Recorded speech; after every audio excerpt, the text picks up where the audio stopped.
दोस्तों, यीशु राजा जल्द आने वाला है। संपूर्ण आसमान प्रभु की महिमा से छा जाने वाला है। सो शैतान का बंदा एंटी क्राइस्ट 666 की छाप लगाकर अत्यंत शीघ्र मनुष्य को शैतान के अधीन करने वाला है। उन्हें आधुनिक तकनीक के सहारे अपना गुलाम बनाकर अपनी व अपने स्वामी शैतान की इबादत कराने वाला है। दोस्तों, शैतान का यह बंदा एंटी क्राइस्ट कौन है, कब और किस प्रकार अपने कार्य को आरंभ करेगा, इस वीडियो में पवित्र आत्मा प्रकाशित वाक्य 13 अध्याय के अंतिम पद से बताने वाला। सो वीडियो अंत तक जरूर देखें। चैनल सब्सक्राइब कर घंटी जरूर बजाएं ताकि इस चैनल में अपलोड होने वाले इसी प्रकार के प्रत्येक वीडियो के लिंक आप तक पहुंचते रहे।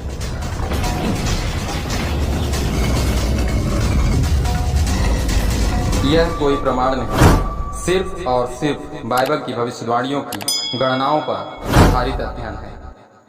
हाय फ्रेंड्स, मैं आपका दोस्त अमित अग्रवाल। प्रभु यीशु मसीह के नाम में जय मसीह की। दोस्तों, यीशु मसीह के दूसरे आगमन की तैयारी में आसमान भी बदलने लगा है। एक बार पुनः प्रकृति मूसा जी के दिनों के समान ही कंपायमान होने लगी है। एक पहर धूप तो एक पहर बारिश होने लगी, अर्थात वो दिन अत्यंत निकट है जब छटनी होगी। परमेश्वर पर विश्वास करने वाले विश्वासी अलग तो शैतान के भ्रम जाल में फंसे एंटी क्राइस्ट की इबादत करने वाले प्रत्येक मनुष्य अलग नजर आएंगे। यीशु मसीह के पहले आगमन से पहले रोमी प्रशासक औगुस्तुस के राज्य में पहली नाम लिखाई हुई थी। कैलेंडर बदल गया था। आरंभ हो चुके अंत के दिनों में शैतान का बंदा एंटी क्राइस्ट 666 की मुहर लगाएगा। पुनः इतिहास बदल जाएगा। पहली बार वो घटना घटेगी जब मनुष्य खुलकर गुलाम बनना चाहेगा। परमेश्वर के उस विरोधी लूसीफर को, जो शैतान बन चुका था, जो मनुष्य की आत्मा को नर्क की आग में ले जा सकता है, अपना स्वामी बना लेगा। आज प्रभु की आत्मा 666 के अद्भुत रहस्य को समझाने वाला है, बताने वाला है कि एंटी क्राइस्ट 666 के अंक का ही इस्तेमाल क्यों करेगा। सो आइए सर्वप्रथम प्रार्थना करें ताकि अध्ययन को अच्छी तरह समझ सके। आइए प्रार्थना करें। धन्यवाद सर्वशक्तिमान पिता परमेश्वर, हे राजाओं के राजा, हे प्रभु के प्रभु यीशु मसीह, जब आज की इस अध्ययन में आप हमें एक गहरा ज्ञान देने वाले हैं, तो पिता हमारी आत्मिक आंखों को खोल ताकि इस अध्ययन को अच्छी तरह समझ सके, स्वयं को और अपने परिवार को लगने वाली 666 की छाप से बचा सके। प्रभु, हम आपके मार्गदर्शन में आगे बढ़कर अनंत जीवन को प्राप्त कर सके। तेरा धन्यवाद, तूने प्रार्थना सुना, यीशु के नाम से मांगते हैं, आमीन। प्रकाशित वाक्य 13 अध्याय 18 पद। ज्ञान इसी में है, जिसे बुद्धि हो वह इस पशु का अंक जोड़ ले, क्योंकि वह मनुष्य का अंक है और उसका अंक 666 है। दर्शन के इस पद में प्रभु की आत्मा ने यूहन्ना जी के द्वारा विश्व की प्रत्येक कलीसियाओं को 666 का अद्भुत रहस्य समझाया है। यीशु चाहता है कि विश्व के प्रत्येक विश्वासी समझें और एंटी क्राइस्ट द्वारा लगने वाले 666 की छाप से स्वयं और अपने परिवार को बचा लें, ताकि आने वाली भयंकर यातना से बच सके। पद में लिखा है, ज्ञान इसी में है, जिसे बुद्धि हो वह इस पशु का अंक जोड़ ले, अर्थात 6 + 6 + 6 कर ले। दोस्तों, इन अंकों को जोड़ने के बाद योग में 18 अंक आता है। इस 18 अंक में बहुत बड़ा भेद छुपा है। जो मनुष्य इस भेद को समझ लेगा वो निश्चित एंटी क्राइस्ट द्वारा लगने वाली इस छाप से स्वयं और अपने परिवार की आत्मा को अनंत आग में जाने से बचा लेगा। सो वीडियो अपने दोस्त और रिश्तेदारों में जरूर शेयर करें ताकि वे भी आत्मा द्वारा बताए गए 666 का अद्भुत रहस्य समझ सके, स्वयं को शैतान के अधीन होने से बचा ले।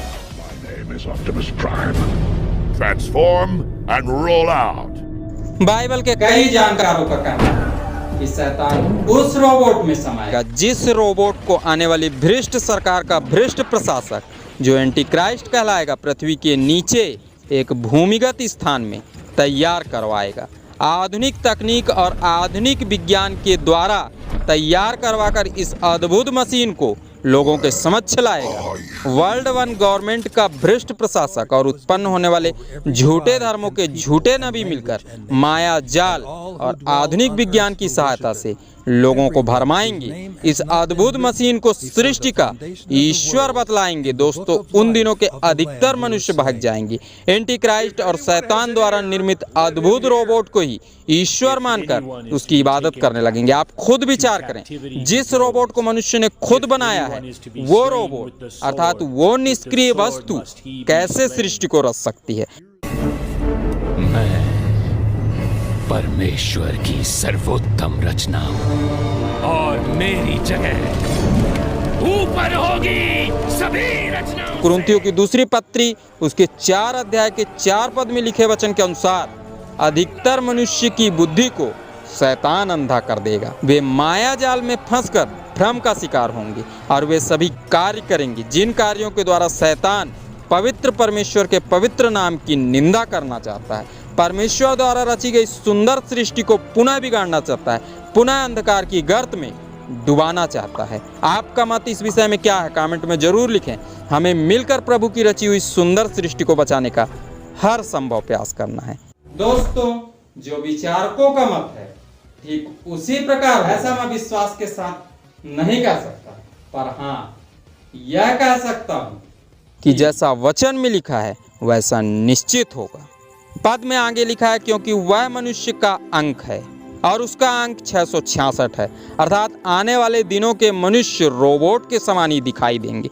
रोबोट के समान ही अपने स्वामी के आदेशानुसार जीवन व्यतीत करेंगे। अधीनता में रहना अच्छी बात है। रोमियो की पत्री उसके 13 अध्याय में लिखे वचन भी हमें शासन के अधीन रहना सिखलाते हैं, पर रोमियो 13 अध्याय के 7 पद के अंत में स्पष्ट लिखा है, जिससे डरना चाहिए उससे डरो, जिसका आदर करना चाहिए उसका आदर करो। अर्थात यह अधीनता तब तक सही है जब तक हमारा प्रशासक हमारे साथ अन्याय न करे, अर्थात एक पुत्र के समान ही हमारी परवरिश करे, हमारी आज़ादी पर कोई भी किसी भी प्रकार का प्रतिबंध न लगाए। पर जो प्रशासक हमें सर्वशक्तिमान परमेश्वर से दूर करे, हमारे सच्चे पिता परमेश्वर के नाम की निंदा करे, ऐसे भ्रष्ट और अन्यायी प्रशासक का विरोध करना है। भले प्राण चले जाएं पर अपने विश्वास में कायम रहना है। जो सृष्टि का सही ईश्वर है उसी सर्वशक्तिमान अद्वितीय परमेश्वर की इबादत करते रहना है, उसकी महिमा और स्तुति में सदैव लगे रहना है। दोस्तों, कमेंट में जय मसीह लिखकर प्रभु की महिमा अवश्य करें।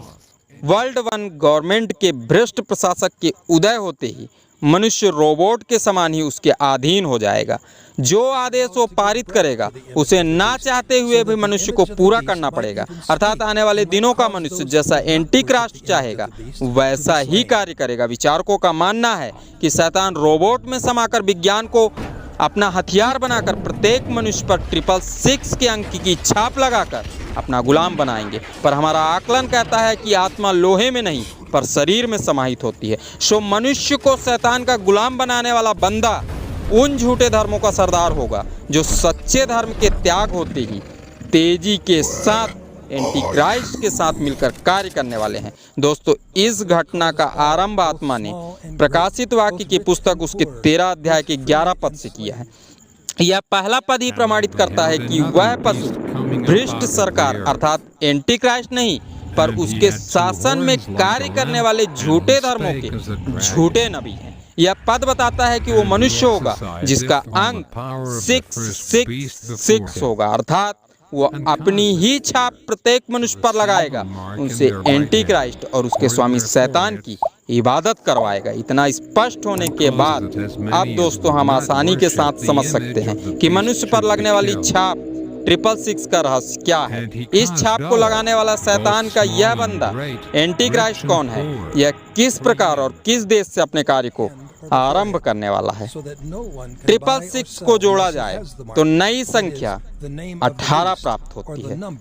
दोस्तों, वर्ल्ड कंट्री लिस्ट अर्थात सभी देशों की सूची में 18वें नंबर का देश ईरान देश है। धर्मशास्त्र बाइबल की इस पद में स्पष्ट लिखा है कि ज्ञान इसी में है, जिसे बुद्धि हो वह इस पशु का अंक जोड़ ले, अर्थात जोड़ से प्राप्त नया अंक इस बात का प्रमाण है कि ईरान देश से एंटी क्राइस्ट अपने स्वामी शैतान के कार्य को आरंभ करेगा। यह भी हो सकता है कि उसी देश में उत्पन्न होने वाले झूठे धर्मों का सरदार अपनी छाप आने वाली भ्रष्ट सरकार के भ्रष्ट प्रशासक एंटी क्राइस्ट के राज्य में प्रत्येक मनुष्य पर लगाएगा और विश्व के अधिकतर मनुष्यों को शैतान का गुलाम बना देगा। वीडियो पसंद आया हो तो नीचे दिए लाइक के बटन को जरूर छुएं। आपका एक लाइक हमारे प्रोत्साहन को कई गुना बढ़ा देता है। प्रकाशित वाक्य की पुस्तक की इस प्रकाशन में पवित्र आत्मा ने 666 के अद्भुत रहस्य को पूरी तरह स्पष्ट कर दिया है। बता दिया है कि छाप लगाने वाला शैतान का बंदा एंटी क्राइस्ट कौन है, कब और किस देश से अपने स्वामी शैतान के कार्य को आरंभ करने वाला है, क्यों झूठे धर्मों के सरदार 666 के अंक का ही इस्तेमाल करने वाले हैं। दोस्तों, इस अंक में छिपा पूरा भेद हम समय के अभाव से इस वीडियो में नहीं बता पाए हैं। सो अगले शुक्रवार आने वाले वीडियो को भी जरूर देखें ताकि 666 के अद्भुत रहस्य को पूरी तरह समझ सकें। आज के अध्ययन से मिले शिक्षा के पद को जरूर याद रखें जो रोमियो की पत्री उसके 13 अध्याय के 11 पद में पाया जाता है। तो आइए इस पद को हम धर्मशास्त्र बाइबल से पढ़ें। इस पद में लिखा है, समय को पहचान कर ऐसा ही करो, इसलिए कि अब तुम्हारे लिए नींद से जाग उठने की घड़ी आ पहुंची है, क्योंकि जिस समय हमने विश्वास किया था उस समय के विचार से अब हमारा उद्धार अत्यंत निकट है। आप सबों ने इस अध्ययन को ध्यान से सुना। आप सबों का बहुत बहुत धन्यवाद। खुदाबंद यीशु मसीह के नाम में आमीन।